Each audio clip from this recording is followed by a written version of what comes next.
2025 সালে তুমি যদি একটি খাকি পোশাক পরে পুলিশ হয়ে তুমি তোমার পরবর্তী জীবনের স্বপ্নগুলো পূরণ করার কথা ভাবছো, তবে এই মুহূর্তে বাংলার মাটিতে দাঁড়িয়ে তোমার পুলিশ হওয়ার স্বপ্ন পূরণ হবে কি হবে না তা নিয়ে অবশ্যই তোমার মনে একাধিক প্রশ্ন উঠে এসেছে।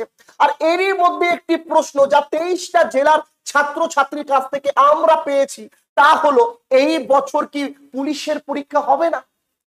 বাংলায় কি পুলিশের চাকরি একেবারেই শেষ? পুলিশের চাকরি কি বাংলায় নেই? মাথায় রাখবে প্রিয় ভাই ও বোনেরা, এই মুহূর্তে বাংলায় দাঁড়িয়ে পশ্চিমবঙ্গ পুলিশ ও কলকাতা পুলিশের কথা যদি বলি, তবে 30,000-এরও বেশি শূন্য পদ রয়েছে। তবে চাকরি কই? চাকরি যদি থেকে থাকে তবে পরীক্ষা কই? আদেও আমাদের পিআরবি বোর্ড পরীক্ষা নিচ্ছে না কেন? এই রকম একাধিক কৌতূহলবশত প্রশ্ন বাংলার প্রত্যেকটি ছেলে মেয়ের কাছ থেকে আমরা পেয়েছি। আমরা এতই নিম্নতর জায়গায় এখন পৌঁছেছি যে পিআরবি বোর্ড বাংলার 23টা জেলার ছাত্রছাত্রীর এই সামান্য প্রশ্নগুলোর উত্তরও দিতে পারছে না। আমি তোমাদের আজ এই প্রশ্নের উত্তর দিতে এসেছি। চ্যানেলে নতুন হলে চ্যানেলটি অবশ্যই সাবস্ক্রাইব করে দিবে, আর ডব্লিউবিপি এক্সামে নতুন হলে ভিডিওটি সম্পূর্ণ দেখবে। প্রিয় ভাই ও বোনেরা, আমরা যে রাজ্যে এখন বাস করছি, এই রাজ্যে একটা বিশাল বড় ধারণা উঠে এসেছে। জানো কি ধারণা? এ রাজ্যের সব থেকে বড় যে ধারণার জন্য আমরা এখনো ভুক্তভোগী, তা হলো ওবিসি কেস সংক্রান্ত ধারণা। আর একাধিক ব্যক্তির মনে ধারণাটা ছিল, যদি একাধিক ওবিসি গোষ্ঠীদ্বয় এই সুবিধা থেকে বঞ্চিত হয়ে যায় এই বাংলায়, তবে তাদের পরবর্তী জীবনের জন্য তা খারাপ একটা ফলাফল উঠিয়ে নিয়ে আসবে। কিন্তু এই কয়েকটা মানুষের জন্য যখন ভাবনা আমাদের সামনে উঠে এসেছিল বা আমাদের মনে সিম্প্যাথি জেগেছিল, আমরা এইটুকুটাও বুঝতে পারিনি যে এই ভাবনার জন্য পশ্চিমবঙ্গের 23টা জেলার ছাত্র ছাত্রীরা ভুক্তভোগী হবে। আর এই পরিকল্পনা আজকে বাংলার শুধুমাত্র ডব্লিউবিপি না, পিএসসি, এমনকি এএনএম, জিএনএম, নার্সিং প্রত্যেকটি পরীক্ষাকে আজ আটকে দিয়েছে। এমন সিম্প্যাথি আরো দরকার ছিল না? চলো এবার নেক্সট দেখিনি, তাহলে কি হবে?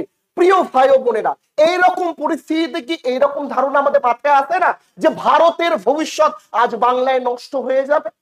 যে বাংলা থেকে নেতাজি সুভাষচন্দ্র বোস উঠে এসেছিল, যে বাংলা থেকে স্বামী বিবেকানন্দ উঠে এসেছিল, যে বাংলা থেকে ঈশ্বরচন্দ্র বিদ্যাসাগর উঠে এসেছিল, ভারতের বুকে যারা এত নাম কামিয়েছে, ইতিহাস যাদের কখনো ভুলতে পারবে না, সেই বাংলায় জন্মানো আজ নতুন যারা ছেলে মেয়েরা আছে, তাদের ভবিষ্যৎটা কি নষ্ট করে দিচ্ছে না?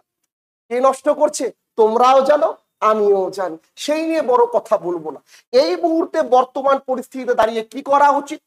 এই মুহূর্তে বর্তমান পরিস্থিতিতে দাঁড়িয়ে যারা আমার এই ভিডিও দেখছো, কানটা খুলে শুনো কি করা উচিত। আমার এই আওয়াজ প্রত্যেক মায়ের কাছে যদি গিয়ে পৌঁছায় যে মায়ের সন্তান বড় হচ্ছে, আমার এই আওয়াজ যদি প্রত্যেক দিদি ও বোনের কাছে পৌঁছায় যাদের ভাই ও দাদারা বড় হচ্ছে, মাথায় রাখবে প্রত্যেক বাড়ির পরিবার চলছে এই পার্সে থাকা টাকা দিয়ে। এটা দুভাবে কামাই করা যায়, ন্যায্য আর অন্যায় ভাবে।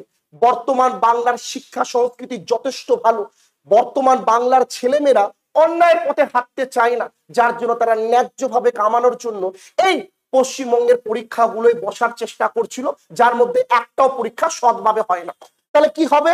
মা বাবার মুখের দিকে তাকিয়ে হয় তোমাকে ঘরে বসে থাকতে হবে, নয় এমন কিছু পরিকল্পনা উঠিয়ে নিয়ে আসতে হবে যা শুধু তোমার না, পশ্চিমবঙ্গের 23টা জেলার ছেলেমেয়ের ভবিষ্যৎ পরিবর্তন করবে। প্রিয় ভাই ও বোনেরা, যদি এই বছর এর মধ্যে আগস্ট ও সেপ্টেম্বরের মাঝামাঝি সময় পশ্চিমবঙ্গে পিআরবি বোর্ড দ্বারা ডব্লিউবিপি এক্সাম সংগঠিত না হয়, ভোটের আগে আগে তবে ডব্লিউবিপির ভ্যাকেন্সি উঠে আসার যে সম্ভাবনা রয়েছে তা একেবারে কমে যাবে। মাথায় আছে তো? তোমার কি মনে হয় প্রিয় ভাই ও বোনেরা, যে পশ্চিমবঙ্গে ওবিসি কেসের জন্য পরীক্ষা আটকে আছে নাকি ভোটের জন্য আটকে আছে? নতুন হলে কমেন্ট বক্সে একবার কমেন্ট করে তোমার মতামতটা জানাবে। তাহলে শেষ পরিস্থিতি কি?